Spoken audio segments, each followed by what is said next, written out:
Hər vaxtınız xeyir olsun. Nisbət, tənasüb, faiz mövzu izahından davam edirik. İlk olaraq başlayaq nisbətdən. Nisbət nədir? Nisbət bir kəmiyyətin digər kəmiyyətə bölünməsidir. Digər kəmiyyətə bölünməsidir. Məsələn, yazırıq burada A bölünsün B və ya kəsr xətti ilə də yaza bilərsiniz. Yəni, bu şəkildə göstərilə bilən ifadə nisbət adlanır. Uşaqlar, nisbətdə A nisbətin əvvəlki həddidir.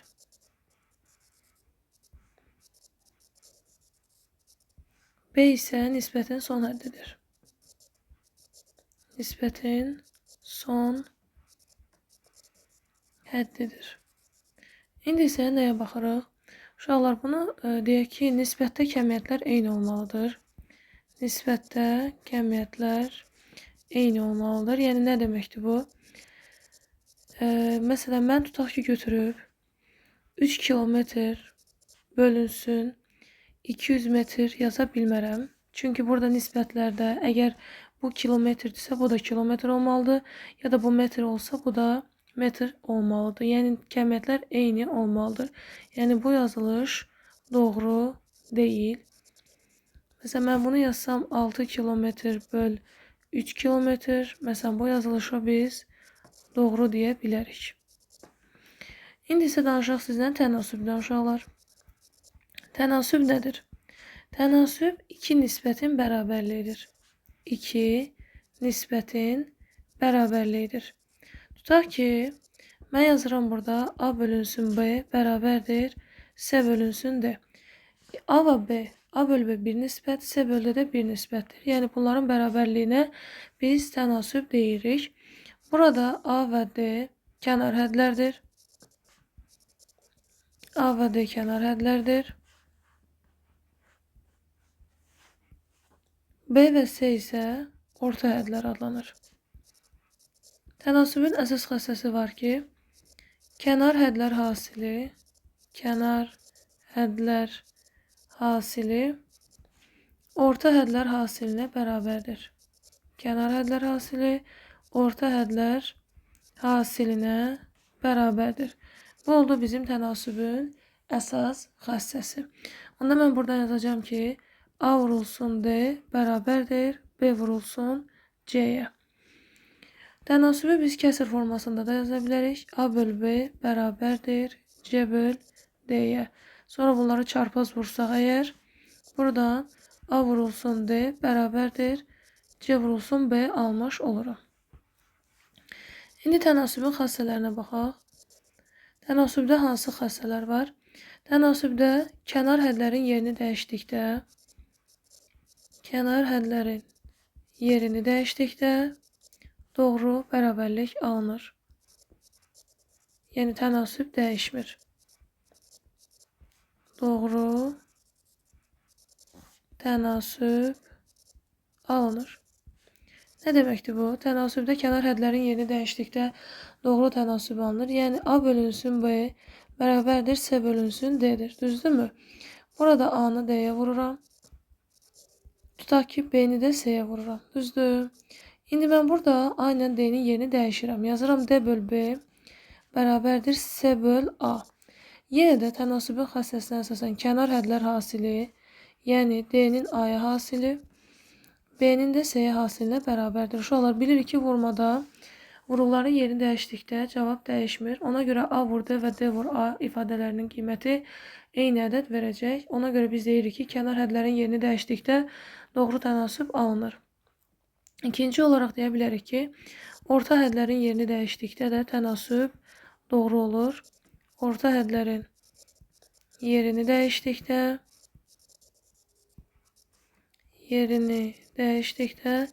doğru bərabərlik alınır. İndi necə yazacaq bunu? Orta hədlər, məsələn, yenə də A bölünsün B bərabərdir S bölünsün D bizim tənasübdür. Düzdürmü? Tənasübün əsas xassəsinə görə A-nın D-yə hasili C-nin B-yə hasilinə bərabərdir. A vurdu, bərabərdir, B vurulsun C. İndi mən buradan orta hədlərin yerini dəyişirəm. Yəni C gəlir B-nin yerinə, B gedir C-nin yerinə. B bölünsün D. İndi mən buradan yenə də kənar hədlər hasili, orta hədlər hasili qaydasından istifadə edirəm. A-nın D-yə hasili, B-nin də C-yə hasilinə bərabərdir. Gördüyünüz kimi hər ikisində də eyni cavabı almış olduq. Deməli, bu oldu bizdə tənasübdə kənar hədlərin yerini dəyişdiyimiz zaman doğru bərabərlik alınır. Orta hədlərin də yerini dəyişdiyimiz zaman doğru bərabərlik almış olacaq. Sonra növbəti qeydimiz necədir? Tutaq ki, A bölünsün B bərabərdir. C bölünsün D şəklində sizə tənasüb verilib. Düzdürmü? Biz bunu A plus B plus minus B böl B bərabərdir C plus minus D böl D kimi yaza bilərik. Düzdürmü? İndi mən bu məxrəcdə bir dənə ədəd var deyə mən bunu parçalaya bilərəm. Yaza bilərəm A böl B plus minus B böl B bərabərdir C böl D plus minus D böl D'yə. İndi mən bunları yazsam ki A böl B plus minus 1 bərabərdir C böl D plus minus 1. Bu birlər tərəf-tərəfə gedib, yenə də A böl B bərabərdir C böl D bərabərliyini almış oluruq. Tutaq ki sizə A1 böl B1 bərabərdir A2 böl B2 bərabərdir və s. AN böl BN şəklində belə deyək də nisbətlər verilib. Yəni bunların bərabərliyi deyilir. Yaxşı, bəs biz bunları necə həll edə bilərik?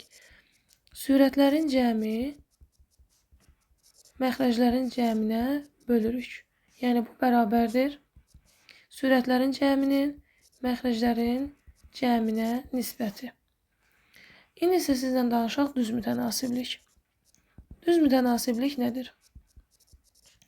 Düz mütənasiblik iki aslı kəmiyyətdən biri artdığı zaman digəri də artırsa, belə deyək, iki aslı kəmiyyətdən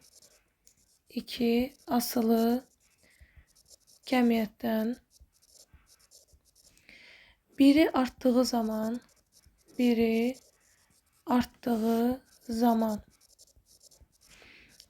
də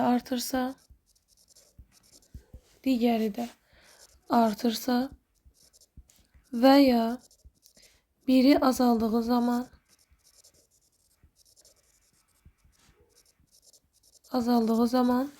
digəri də azalırsa buna deyilir düz mütənasiblik. Bu düz mütənasiblikdir uşaqlar. Yəni biri artdığı zaman digəri də artır, biri azaldığı zaman digəri də azalırsa buna deyilir düz mütənasiblik. İndi isə düz mütənasibliyin aid məsələn bir nümunə göstərək. Belə deyək də, tutaq ki, gedirsiniz dükana, düzdürmü? Məsələn, 1 kiloqram düyünün qiyməti deyirəm ki, 3 manatdır, düzdürmü? 2 kiloqram düyü nə qədər olacaq? 6 manat, düzdür? 2 kiloqram düyü oldu, 6 manat.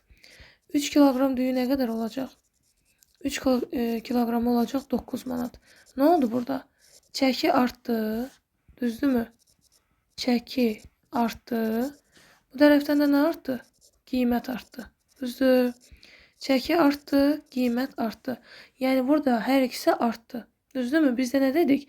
İki aslı kəmiyyətdən biri artdığı zaman digəri də artırsa, bu düz mütənasiblikdir. Və ya biri azaldığı zaman digəri də azalırsa, bu düz mütənasiblik olmuş olacaq. Düz mütənasibliyin düsturu y bərabərdir. K vurulsun x şəklində göstərilir. Əgər qrafikini göstərsək, bura y, bura x, qrafiki də bu şəkildə olacaq. Bu y bərabərdir. K vurulsun x şəklində olan düz mütənasibliyin düsturudur. İndi isə belə deyək, ona deməli düz mütənasiblik dedik. İndi isə tərs mütənasiblikdən danışaq. Tərs mütənasiblik nədir?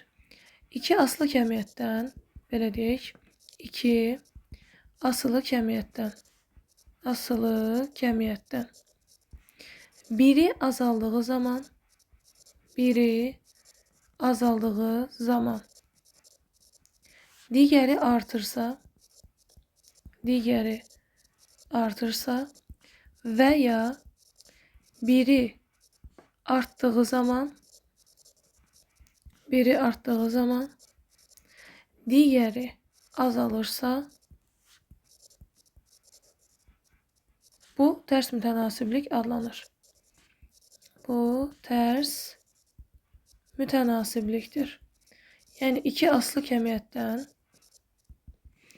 biri azalanda digəri artır və ya biri artanda digəri azalırsa, buna tərs mütənasiblik deyilir.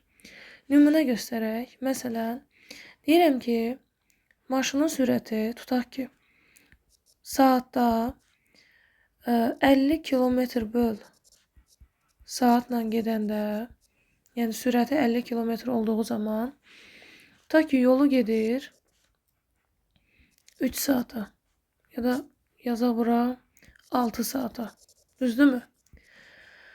Tutaq ki, bu sürətini artırdı, 100 kilometr böl saat etdi. Düzdürmü? 100 kilometr böl saatda bunun sürəti oldu 3 saat. Düzdürmü? Tutaq ki, 150 kilometr böl saatda nə qədər olacaq? Bunun sürəti olacaq 1/5 saat. Yəni nə oldu? Baxdı ki, burada sürəti artdı. Düzdür? Sürət artdı, amma nə oldu burada? Vaxt azaldı. Yəni iki aslı kəmiyyətdən biri artdığı zaman digəri azalırsa, bunlar tərs mütənasiblikdir. Yəni sürət və zaman bir-biri ilə tərs mütənasib oldu. Tərs mütənasibliyin qrafiki və düsturunu yazaq. Y bərabərdir K bölünsün X şəklində olan qrafik və düsturları indi qeyd edəcəyik. Bu bizim düsturumuz K bölünsün X-i. Bunun qrafiki də bu şəkildə qeyd ediləcək. Bu da oldu bizdə tərs mütənasiblik. İndi isə düz mütənasib hissələrə ayırma var və tərs mütənasib hissələrə ayırma var. Onlarla tanış olaq. Deməli, düz mütənasib hissələrə ayırma nədir? Düz mütənasib hissələrə ayırma. Məsələn, deyək ki, sənə 120 ədədi 2 böl 3 böl 5 nisbətində düz mütənasib hissələrə ayrılıb. Düz mütənasib hissələrə ayrılıb. Siz bu düz mütənasib də görə bilərsiniz, yazılarda mütənasib də görə bilərsiniz. Düz mütənasib hissələrə ayrılıb. Məsələn, deyir ki, sizə bunları tap. İndi düz mütənasib hissələrə ayrılıbsa, biz birinci ədədə deyirik 2K, ikinci ədədə deyirik 3K, üçüncü ədədə deyirik 5K. Düzdür? İndi bu 120 ədədini bölmüşüksə, bunları cəmləsək 2K plus 3K plus 5K bərabərdir 120. Düzdür? 10K bərabərdir 120-dirsə, K bərabərdir 12. İndi mən bu ədədləri tapsam, birinci ədədim olur 2 vur 12 bərabərdir 24. İkinci ədədim 3 vurulsun 12 bərabərdir 36. Üçüncü ədədim 5 vurulsun 12 bərabərdir 60 olmuş olacaq. Deməli, bu da bizdə düz mütənasib hissələrə ayırmaya misal olmuş oldu. Yaxşı, bəs tərs mütənasib hissələrə ayırma desəydi, tərs mütənasib hissələrə ayrılma. Məsələn, deyirəm ki, məsələn, 35 deməyək, məsələn, neçə deyək? Deyirəm ki, 14 ədədi 6 və 8 ədədləri ilə tərs mütənasib hissələrə bölünüb. Tərs mütənasib hissələrə bölünüb. İndi sizə deyir ki, və bölün, tutaq ki, belə deyək. 6 və 8 ədədlərini tərs mütənasib hissələrə bölün. İndi mən də yazıram. Tərs mütənasib hissələrə deyirsə, birinci ədədə deyəcəm 6-da 1k, ikinci ədədə deyəcəm 8-də 1k. Düzdür? 14 ədədini böldüyümüzə görə yazıram 6-da 1k üstəgəl 8-də 1k bərabərdir 14-ə. Düzdürmü? 6 ilə 8 üçün ortaq məxrəc 24-dür. 24-ü 6-ya bölsək 4, vursaq 1-ə eləyir 4k. 24-ü 8-ə bölsək 3, 3-ü vursaq 1-ə eləyir 3k bərabərdir 14-ə. Yuxarıda qaldı 7k böl 24 bərabərdir 14. Bunun altına 1 yazıram. 7 ilə 14 ixtisar gedir, 2 qalır. K bərabər oldu 48. Düzdürmü? Sənin birinci ədədin 6-da 1 vurulsun 48 idi. Yəni 8. İkinci ədədin də 8-də 1 vurulsun 48 bərabərdir 6 olmuş olacaq. Bu da oldu bizdə tərs mütənasib hissələrə ayırma. Yəni düz mütənasib hissələrə ayırmada deməli 2k tutaq ki 3k idisə, tərs mütənasibdə isə tutaq ki olsaydı 2-də 1k, 3-də 1k, nə bilim 5-də 1k, yəni bu şəkildə getmiş olacaq. Deməli bu da bizdə oldu tərs mütənasib hissələrə ayırma. İndi mütənasibliklə bağlı bu qədər. İndi isə keçirik faizə. Faiz nədir?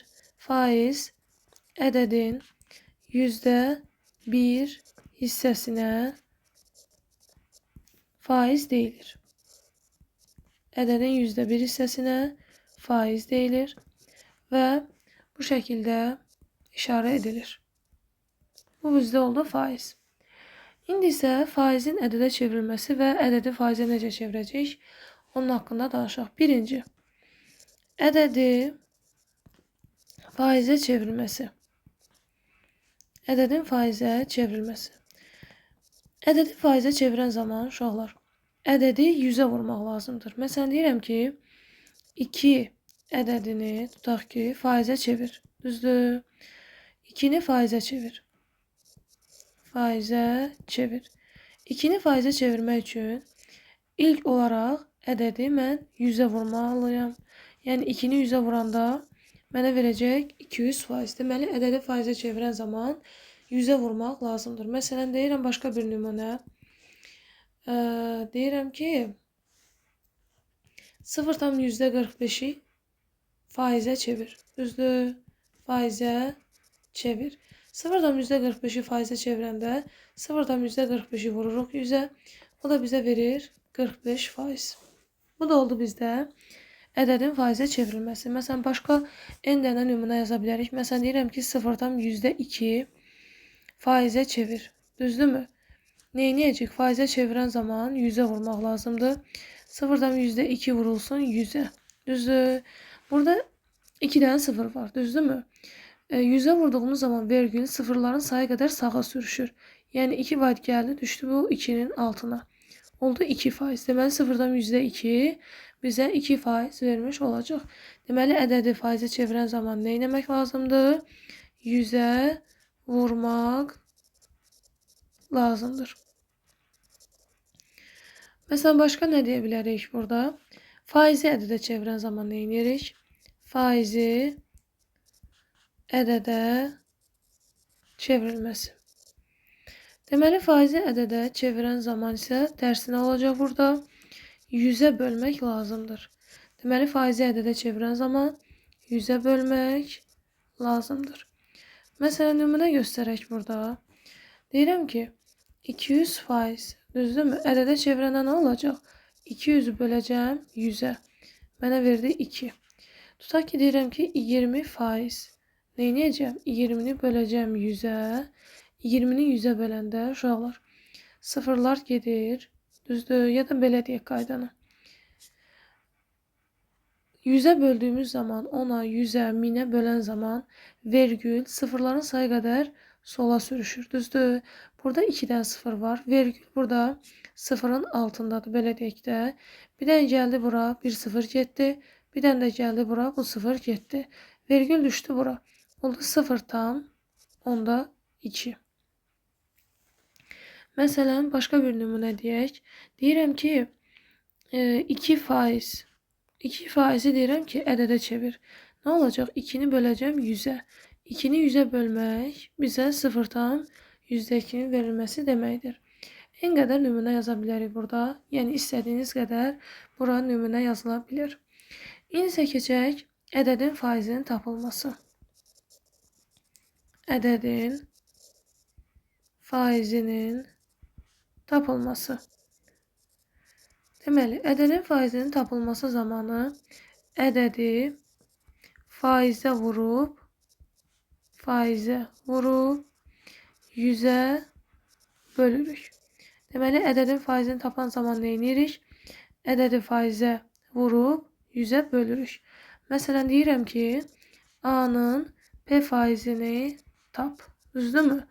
A-nın P faizini tapan zaman A-nı P-yə vurub 100-ə bölürük. Məsələn, deyirəm ki, 20-nin 40%-ni tap. Düzdür? 20-nin 40%-ni tapmaq, 20-ni 40-a vurub 100-ə bölmək deməkdir. Sıfırlar gedir, qalır 2 vurulsun 4. O da bizə verir 8. Başqa bir nümunə deyirəm.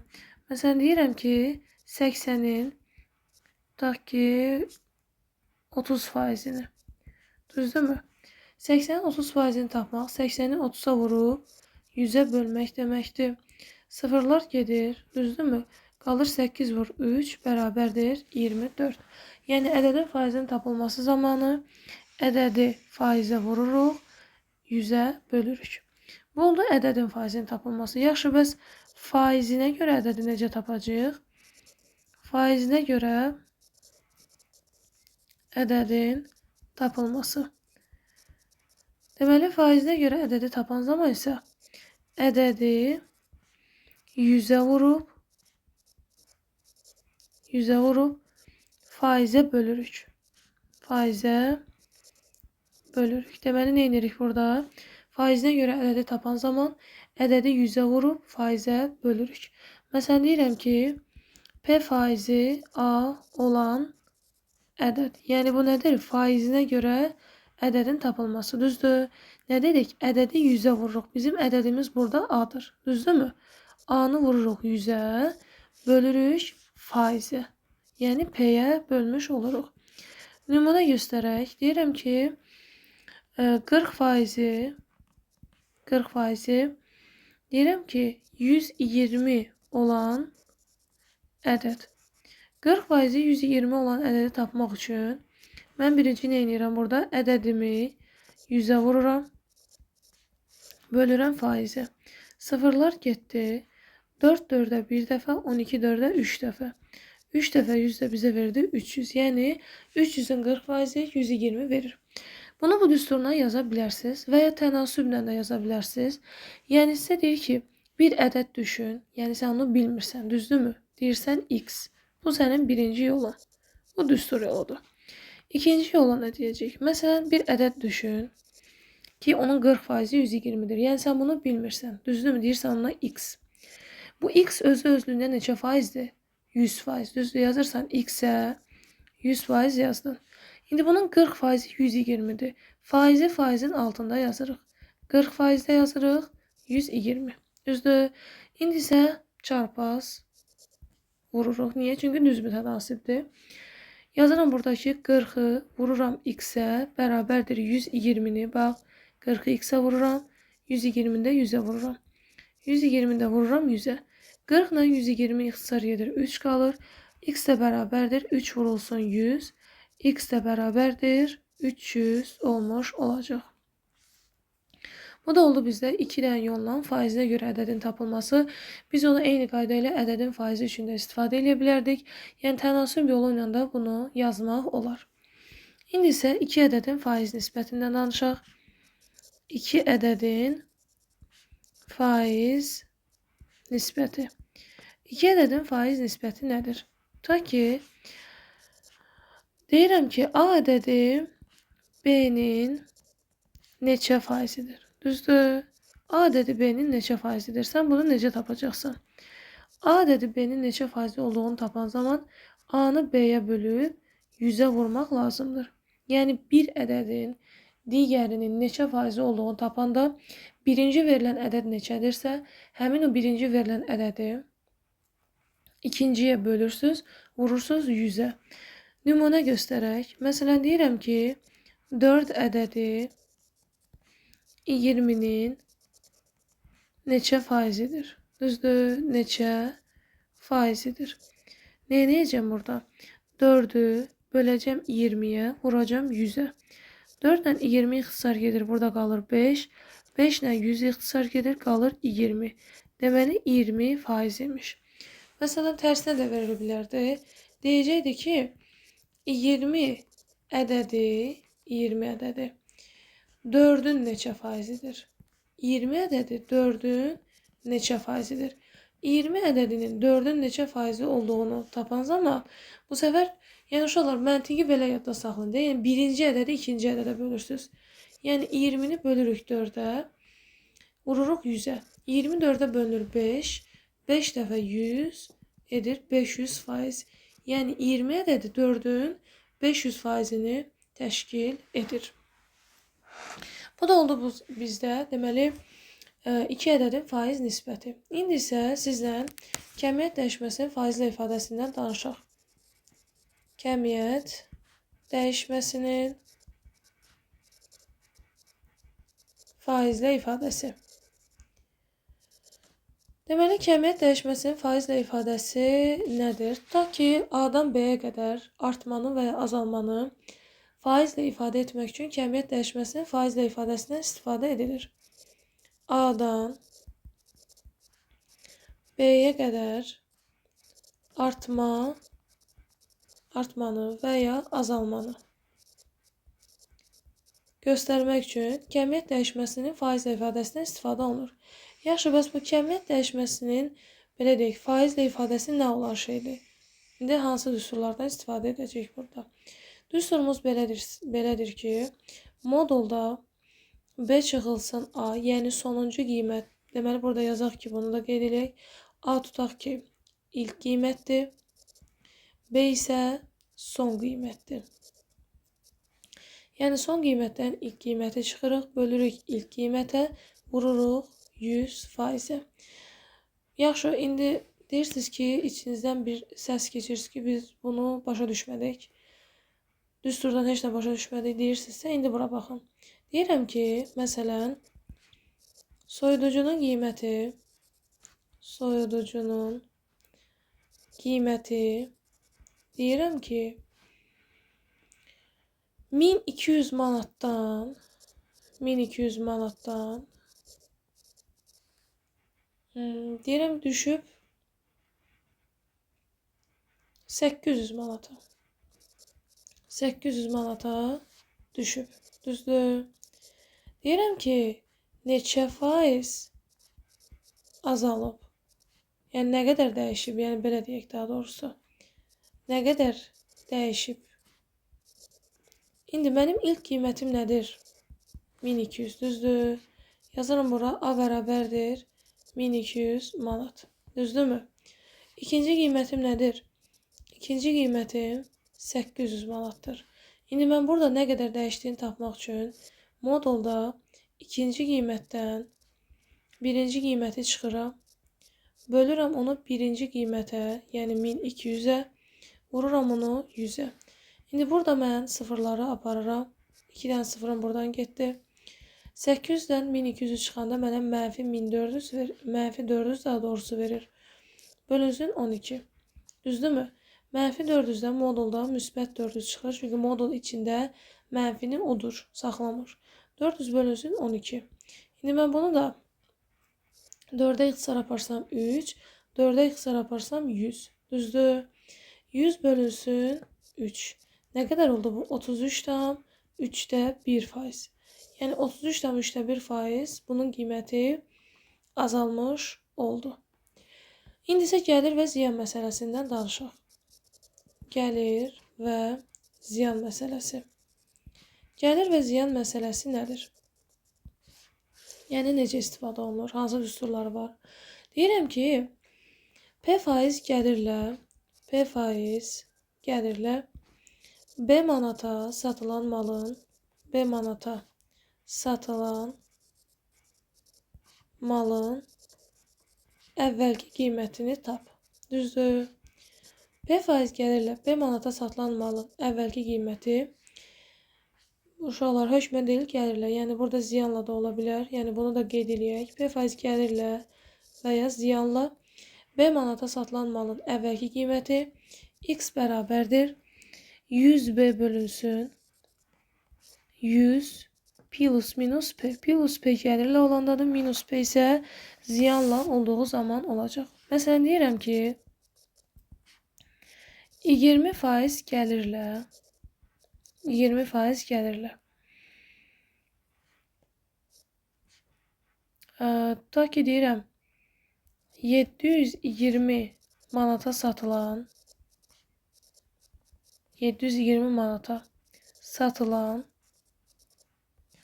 malın əvvəlki qiyməti nə qədər olub? Əvvəlki qiyməti. Düzdürmü? İndi sənin burada B-n 720-dir. Düzdürmü? Cümləyə baxaq. P faiz gəlirlə, sənin P-n burada 20-dir. B manata, yəni B burada 720-dir. Əvvəlki qiymətini necə tapacaq? X bərabərdir 100B bölünsün 100 plus P. Niyə plus götürdük? Çünki burada gəlir söhbəti var. Düzdürmü? O da bərabərdir 100 vurulsun 720 bölünsün 100 plus 20. İndi bunu saxlayıram yerində. 100 vur 720 qalır. Aşağıda da 120 var. 120 ilə 720 ixtisar gedir. Qalır 6. 6'ını da 100'e vuranda mənə 600 verir. Yəni bu malın ilk qiyməti 600 manat olmuşdur. İndi isə sadə faiz artımı düsturundan danışaq. Sadə faiz artımı düsturu. Deməli, sadə faiz artımı nə deməkdir? Tutaq ki, belə deyək də, banka pul qoyursunuz. Düzdürmü? Bax, birinci məntiqini başa düşək. Banka pul qoydunuz. Düzdürmü? Tutaq ki, 20.000 banka pul qoyursunuz. 20% gəlirlə. Yəni, hər il onun üstünə 20% gələcək. Düzdürmü? Nəyin 20% gələcək? Banka ilk qoyduğunuz məbləğ nədir? 20.000. Düzdürmü? Hər il yeni məbləğin üstünə sənin ilk qoyduğun məbləğin, yəni o 20.000-in 20%-i gəlmiş olacaq və məsələn neçə ildən sonra onu götürəcəksənsə, onlar toplanıb sənə veriləcək. İndi nümunə göstərək daha aydın olar. Deyirəm ki, sonra düsturunu yazacağıq. 20.000 manat, belə deyək də, 20.000 manat bank kassasına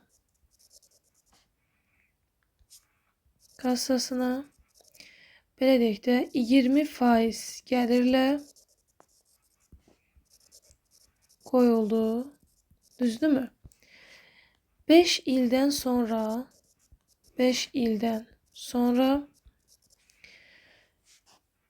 belə deyək də ümumi miqdar nə qədər olacaq? Ümumi miqdar nə qədər olacaq? İndi uşaqlar, biz dedik ki, neyini edirik? Birinci bu 20.000-in 20%-ni tapırıq. Çünki bu bizə bu 5 il ərzində hər yeni miqdarın üstünə gəldiyi zaman bizə lazım olacaq. 20.000-in 20%-ni tapanda 20.000-i 20-yə vurub 100-ə bölürəm. Sıfırlar buradan getdi. Qaldı 20 vur 20. Bu da mənə verdi 4. Yanında 2'den 0. Düzdürmü? Razıyıq mı? 400 daha doğrusu. İndi isə mən baxıram ki, buradan hər il deməli mənim məbləğimin üstünə nə qədər gələcək? Hər il, məsələn, birinci il necə olacaq? 20.000 üstə gəl 400. Düzdür? Elə də 20.400. Razıyıq mı? Aha. İkinci il. İkinci il bu 20.400'ün üstüne yine 400 gələcəm. Bir dəqiqə. Burada 20.000 yazacağıma 2.000 yazmışam.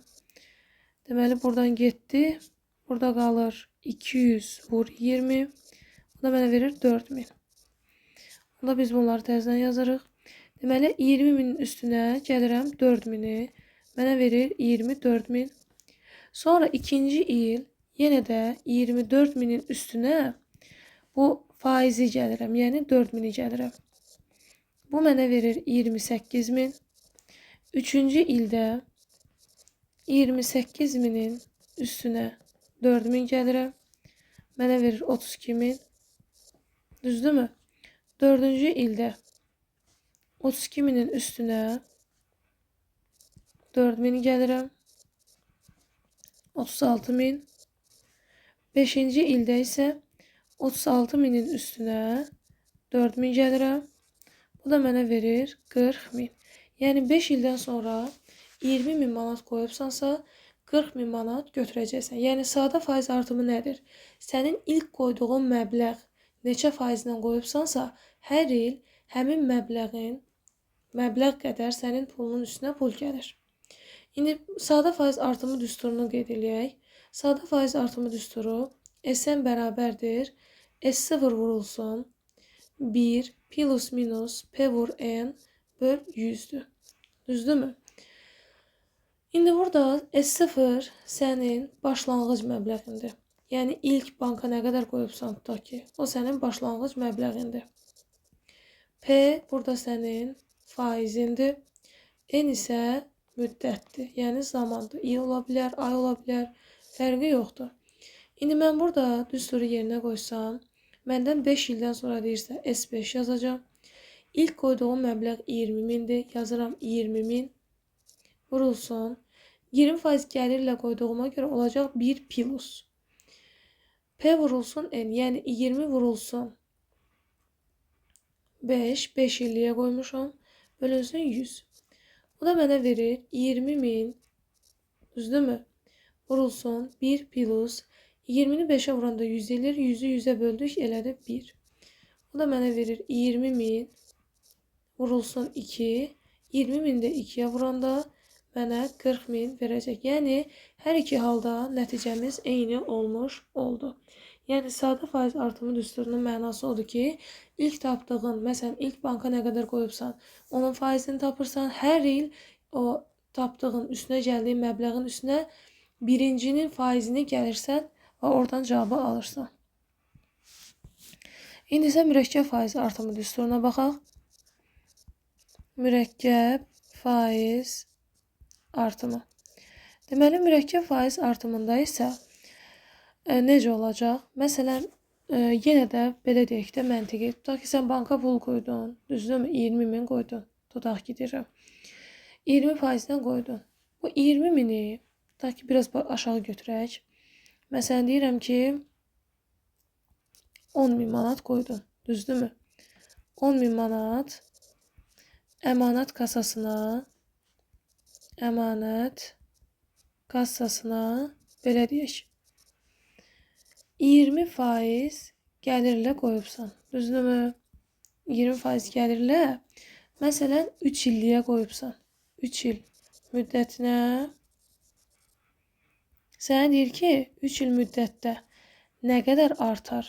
3 il müddətdə bunun qiyməti deyir ki, nə qədər artar? İndi baxıram ki, burada necə olacaq? Məntiqi nədir bunun? Sonra düsturuna yazacaq. Birinci sən bu 10.000-in 20%-ni tapırsan. 10.000-in 20%-ni tapan zaman burada sənə verir 2.000. Düzdürmü?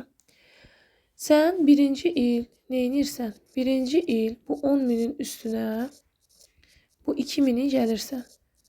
Sənə verdi 12.000. Düzdürmü? Sadə faizdə neynirdik? İkinci il bu 12.000 üstünə yenə o 2.000'i gəlirdik. Mürəkkəb faizdə isə elə deyil. Mürəkkəb faizdə sən artıq bu 12.000'in yenə 20%'ni tapacaqsan. Düzdürmü? Çünki bizə nə verir burada faizi? 20% verib. Artıq sən burada 12.000'in 20%'ni tapırsan. 12.000'in 20%'ni tapanda bu sənə verir 2.400.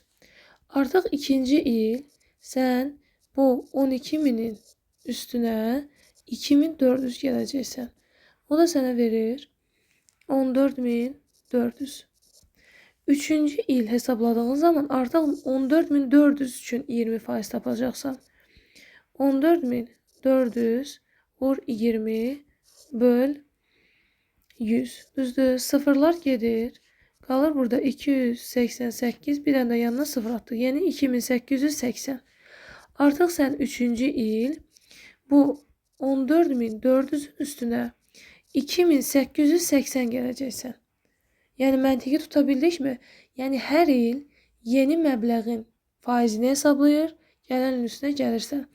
O da sənə verir 0, 8, 4 da 8, 12. Düzdürmü? 4, o da 2, 6, o da 1, 7, burada da qaldı 1. Yəni oldu 17.280. Yəni 3 ildən sonra sən əgər 10.000 manat qoyubsansa, 17.280 manat 3 ilin sonunda götürmüş olacaqsan. İndi bu oldu bizdə düstursuz yol. Düzdürmü? Yaxşı, bəs düsturdan yazsaydıq.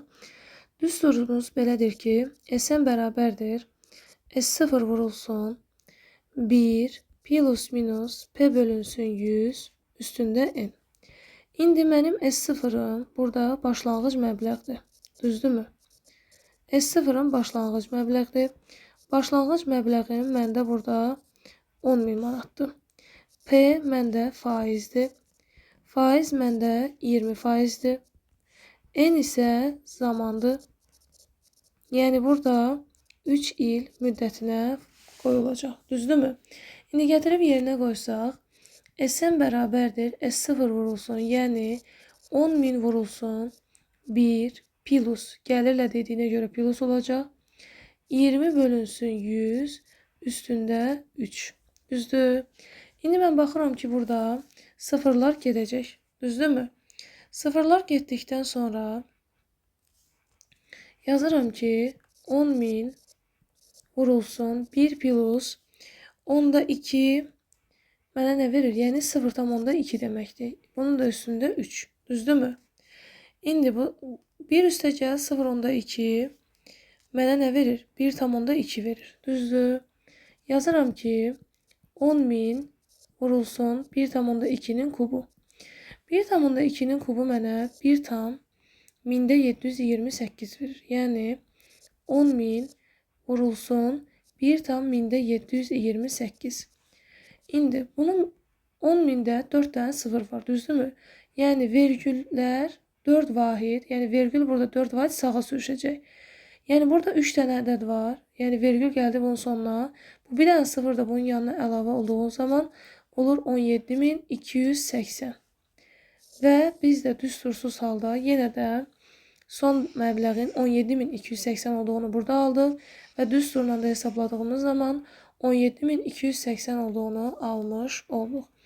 Bu da oldu bizdə mürəkkəb faiz artımına aid misal nümunəsi. İndi isə keçirik məhlul məsələlərinə. Məhlul məsələləri nədir? Məhlul məsələləri. Məhlul məsələləri odur ki, məsələn, M1 kütləli, deyir ki sizə, M1 kütləli, P1 faizli məhlullar, M2 kütləli, P2 faizli məhlulu qarışdırdıqda,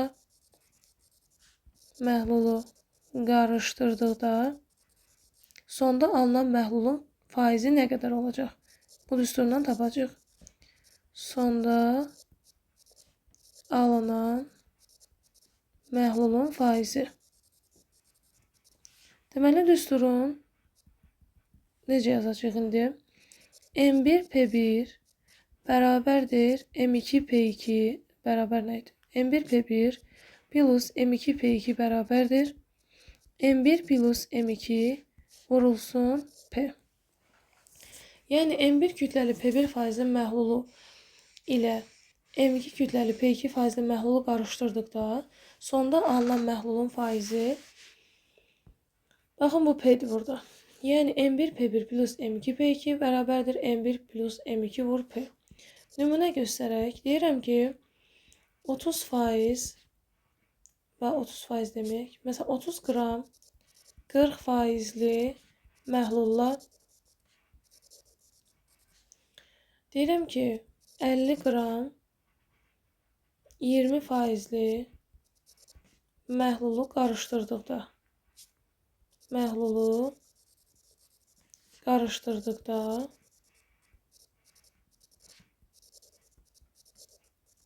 sonda alınan məhlulun faizi.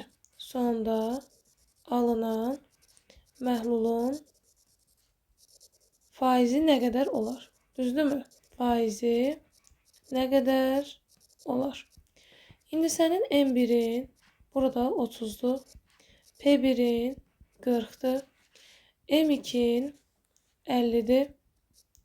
P2'in isə 20'dir. Düzdür? İndi yazırıq ki, M1 P1 plus M2 P2 bərabərdir. M1 plus M2 vurulsun P'yə. Düzdür? Yəni 30 vurulsun 40, üstə gəl 50 vurulsun 20 bərabərdir. 30 plus 50 vurulsun P'yə. 30'u 40'a vuranda mənə verir 1200. 50'ni 20'ye vuranda verir 1000 bərabərdir 80 P'yə. Düzdürmü? Bu mənə verir 2200 bərabərdir 80 P'yə. Buradan sıfırlar gedir. Qalır 8P bərabərdir 220'yə. P bərabərdir 220 böl 8. 220'ni də 8'ə böləndə 22 8'ə bölünür. Deməli 2 dəfə. 2 dəfə 8 16. Düzdürmü? Kənarda laf bölək. 2 dəfə 8 16.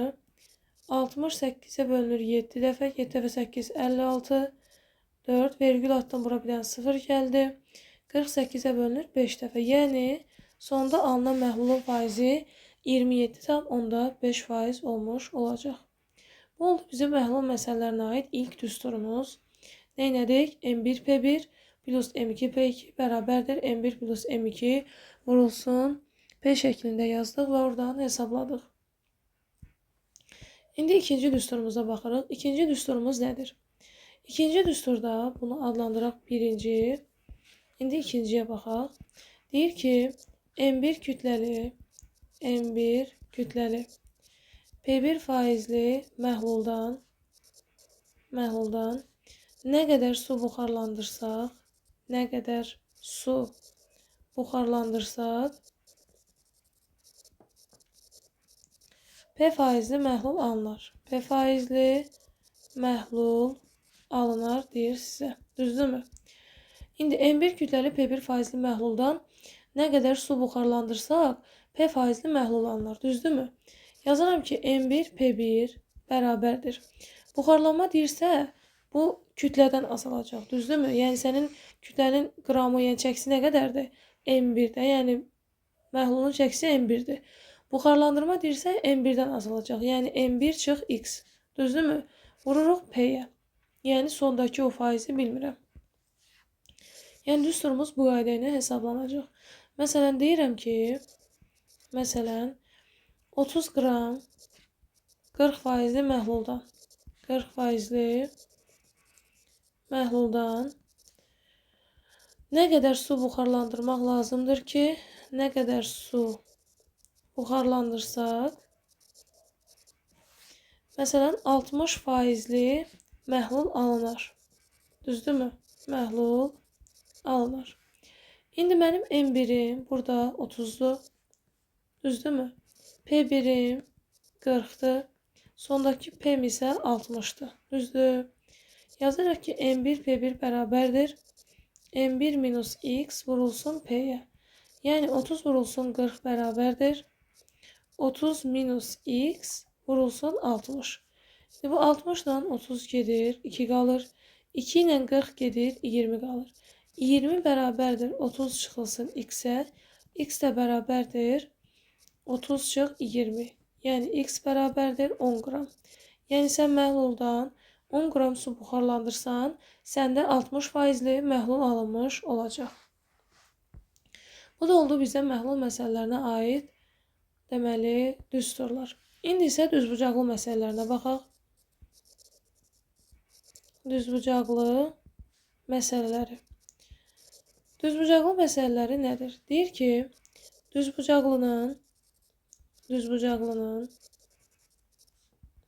enini P1% artırıb ya da azaldıb uzunluğunu P2% artırıb ya da azaldanda sahəsi necə dəyişər? İndi baxaq ki, uşaqlar, əgər P% artma deyirsə, burada müsbət P yazılacaq. Əgər P% azalma deyirsə, burada mənfi P yazılacaq. Onda düsturumuz belədir ki, P bərabərdir P1 plus P2 plus P1 vur P2 böl 100%. Yəni düzbucaqlının enini P1% artırıb, uzunluğunu P2% azaltsaq, sahəsi P1 plus P2 plus P1 P2 bölünsün 100% azalmış ya da dəyişəcək, belə deyək. İndi nümunə yazaq bura. Deyirəm ki, düzbucaqlının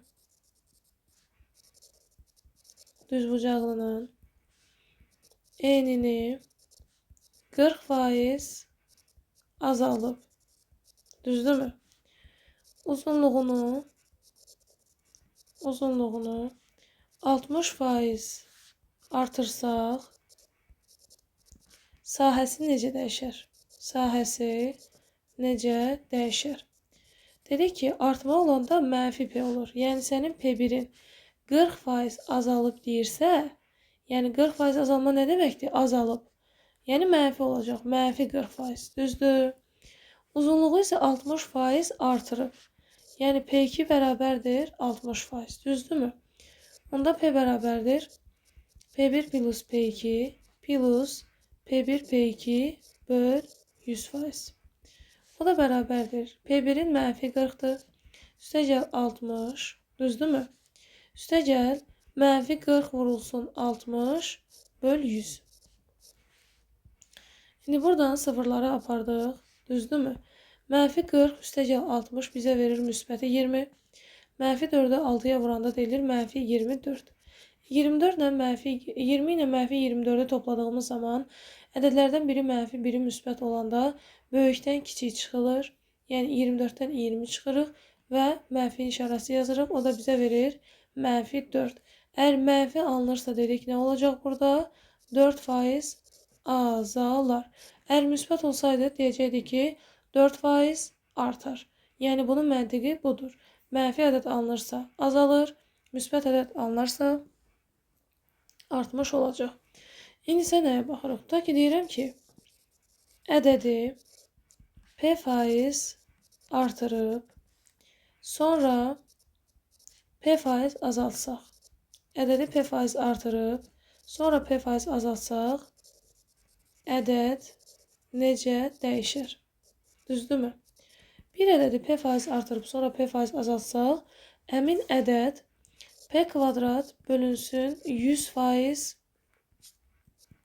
azalacaq. Yəni bu düsturda həmişə qayda odur ki, yəni P kvadrat bölü 100% azalır. Məsələn, deyirəm ki,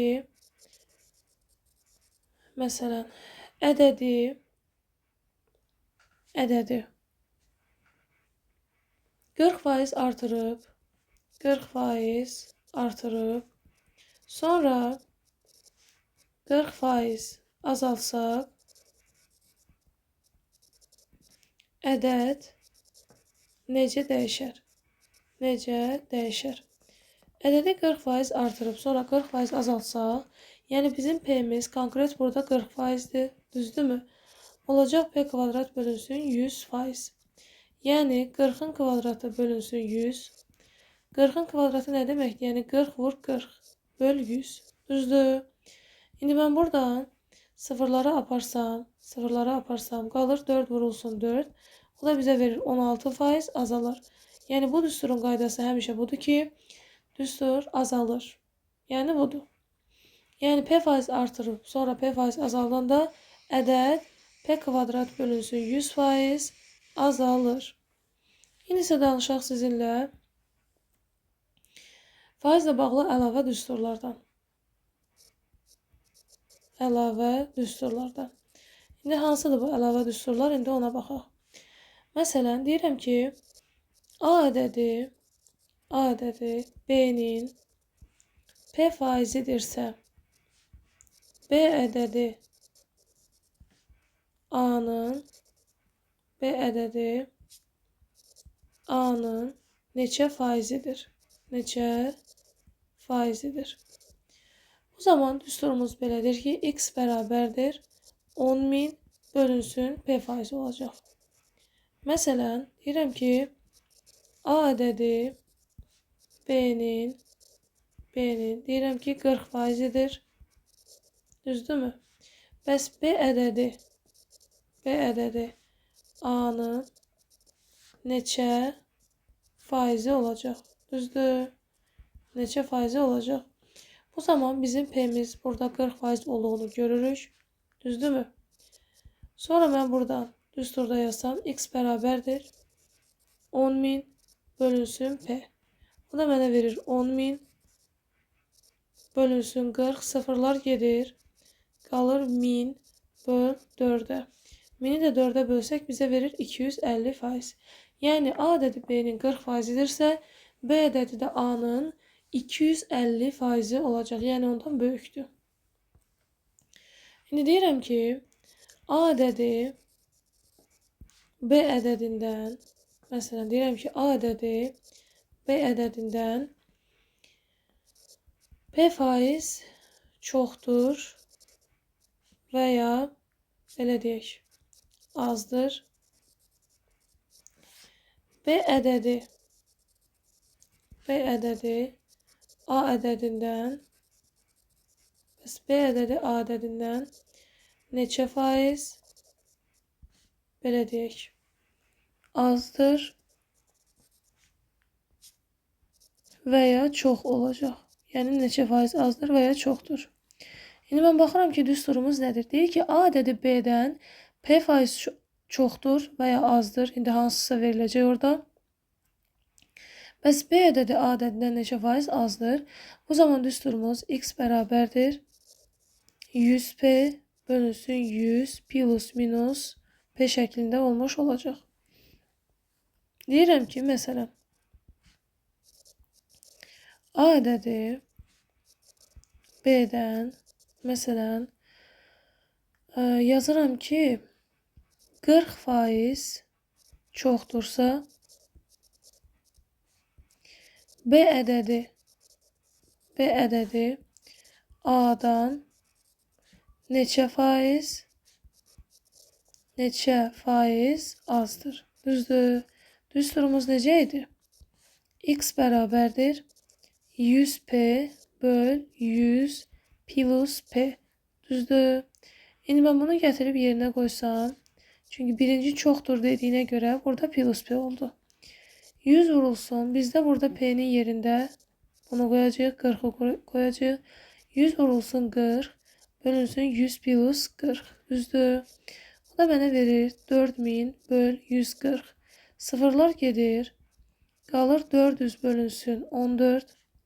2'ye ixtisar aparsaq 7, 2'ye ixtisar aparsaq 200. Düzdürmü? 200'ü də 7'ye böləndə 20 7'ye bölünür 2 dəfə. Qaldı 60. 60 da 7'ye bölünür 8 dəfə. Qalır 28 tam 7'də 4 faiz. Yəni əgər A ədədi B ədədindən 40 faiz çoxdursa, B ədədi də A ədədindən 28 tam 7'də 4 faiz az olmuş olacaq. Bu da oldu bizdə növbəti nümunə. Başqa nə misal göstərə bilərik? Məsələn, deyirəm ki, A ədədi B-nin P1 faizidir. B ədədi tutaq ki, C-nin P2 faizidir. Düzdür. Yaxşı, bax, A B ilə P1 faizdir, B də C ilə P2 faizdir. Bəs A ədədi C-nin neçə faizi olacaq? A ədədi C-nin neçə faizidir? Yəni A B ilə qohumdursa, B də C ilə qohumdursa, bəs A ilə C arasında hansı qohumluq var? Yəni belə başa düşün də uşaqlar. Neçə faizidir? Bu zaman düsturumuz x bərabərdir. P1 vur P2 bölünsün 100% şəklində yazılmış olacaq. X bərabərdir P1 vur P2 bölü 100. Məsələn, deyirəm ki, A ədədi B-nin tutaq ki 40%-dir. B ədədi C-nin 60%-dir. Bəs A ədədi C-nin neçə faizi olacaq? Düzdürmü? Neçə faizidir? Burada sənin P1'in 40'dır. P2'in 60'dır. Onda P1 vur P2 bölü 100'də yerinə qoysan 40 vur 60 bölü 100.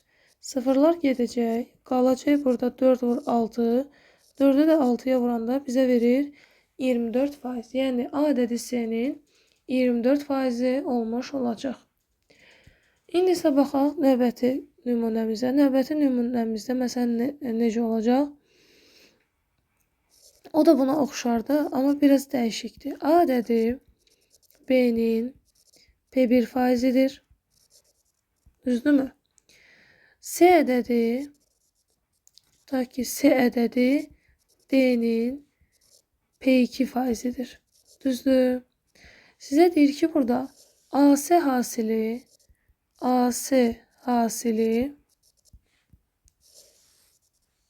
BD hasilinin neçə faizi olacaq? Burada da düstur eyni düsturdur. P1 vur P2 bölünsün 100% olmuş olacaq. İndi isə baxaq ədədin artırılmasına. Tutaq ki, deyirəm ki, A-nı P faiz artırdıqda. İndi A-nı P faiz artırmaq nə deməkdir? Yəni A-nın üstünə A-nın belə deyək, P faizini gəlirsən. Yəni A üstəgəl A vur P böl 100. Bu nə oldu səndə? A-nı P faiz artırdıqda. Nə oldu? A üstəgəl A-nın P faizi. Məsələn, nümunə deyək bura. Deyirəm ki, 50-ni 40% artırın. 50-ni 40% artırın nə deməkdir? Yəni 50-nin üstünə 50-nin 40%-ni gəlirsən. Yəni 50-ni 40-a vurub 100-ə bölürsən. Sıfırlar gedir. Qalır 50 üstəgəl 5 dəfə 4 20. 50 o da 20 bizə verir 70. Deməli 50-ni 40% artıranda bizə 70 verəcək. Yaxşı, bəs A-nı P faiz azaltdıqda necə olacaq? A-nı P faiz azaltdıqda o zaman bizdə A çıxılsın, A-nın P faizi olacaq. A-nın P faizi. Yəni A çıx, A vurulsun P bölünsün 100 olacaq. Məsələn, deyirəm ki, məsələn, 40'ı 20% azaldın. Düzdür? 40'ı 20% azaldın deyir. Necə olacaq bu? 40'dan çıxıram, 40'ın 20%-ni. Düzdür? 40'ın 20%-i nə deməkdir? Yəni 40'ı 20'yə vurub 100'ə bölmək deməkdir. Yəni 40 çıxılsın, bunlar getdi, düzdürmü? 4 dəfə 2 elədi 8.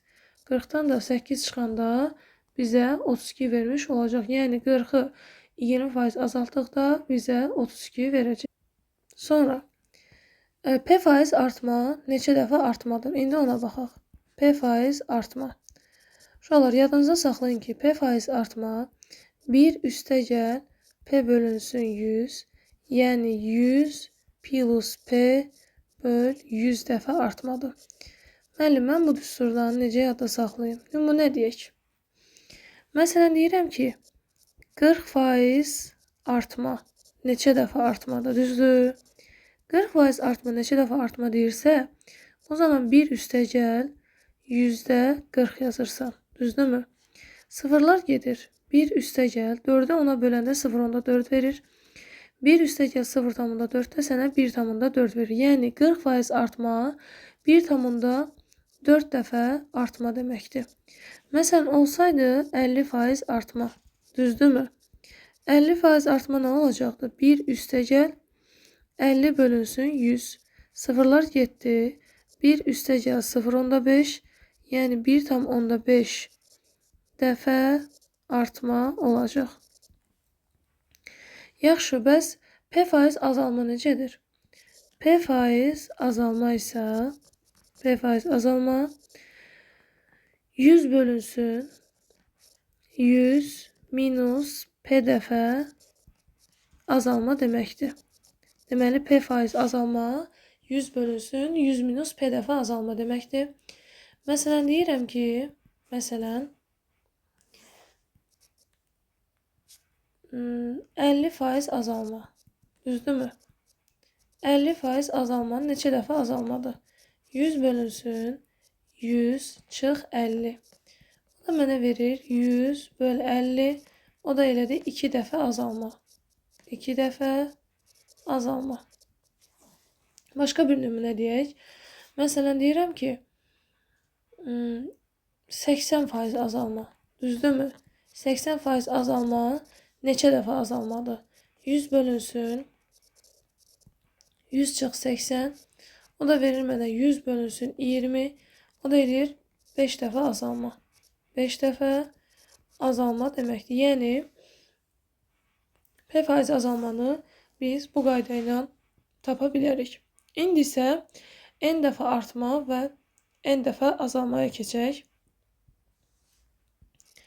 Deməli, N dəfə artma nədir?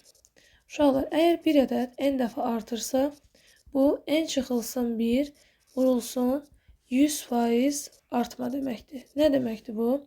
Məsələn, 5 dəfə artma deyirsə, 5 dəfə artma deyirsə, bu zaman bu 5 çıxılsın 1 vurulsun 100%. Yəni 4 vurulsun 100% bərabərdir 400% artma deməkdir. Məsələn, 6 dəfə artma desə, düzdürmü? 6 dəfə artma desə, bu zaman 6 çıxılsın 1 vurulsun 100%. Yəni 5 vurulsun 100% bərabərdir 500% artma deməkdir. Və s. Yəni N dənə nümunə yaza bilərik buna. Yaxşı, bəs N dəfə azalma neçə faiz azalmadır? N dəfə azalma isə N çıx 1 böl N vurulsun 100% azalma deməkdir. Məsələn, yazıram ki, bura 4 dəfə azalma. Düzdürmü? Neçə faiz azalmadır? N-i yerinə 4 qoyuram. Olur 4 çıx 1 böl 4 vurulsun 100%. 4 ilə 100 ixtisar gedir 25 qalır. 4-dən 1 çıxdıq 3. 3 dəfə 25 elir 75%. Məsələn, başqa bir nümunə deyirəm. 5 dəfə azalma. 5 dəfə azalma. Olacaq 5 çıx 1 böl 5 vurulsun 100. Düzdürmü? 5 ilə 100 gedir 20 qalır. 4 dəfə 20 mənə verir 80% azalma. Aydındırmı? Yəni bunların hamısı N dəfə azalma, N çıx 1 böl N vur 100% azalmanı göstərir. Məsələn, başqa son olaraq bir dənə bunu da deyək ki, deyirəm ki, A-nın P1 faizi ilə tutaq ki, A-nın belə deyək, P2 faizini topladığımız zaman və ya çıxdığımız zaman biz sadəcə buradan A-nın P1 plus minus P2 faizini yəni bu şəkildə yazıb hesablaya bilərik. Nə deməkdir bu? Məsələn, deyirəm ki, 120-nin 30% ilə, düzdürmü? 120-nin belə deyək, 25%-nin cəmini tapın. Düzdürmü? Burada hər ikisində nə var? 120 var. Burada da var? 120 var. Yazıram ki, 120-nin cəmi dediyinə görə 30 plus 25%. Düzdür? 120'nin nəyini istəyir burada? 30 plus 25 mənə verir 55%.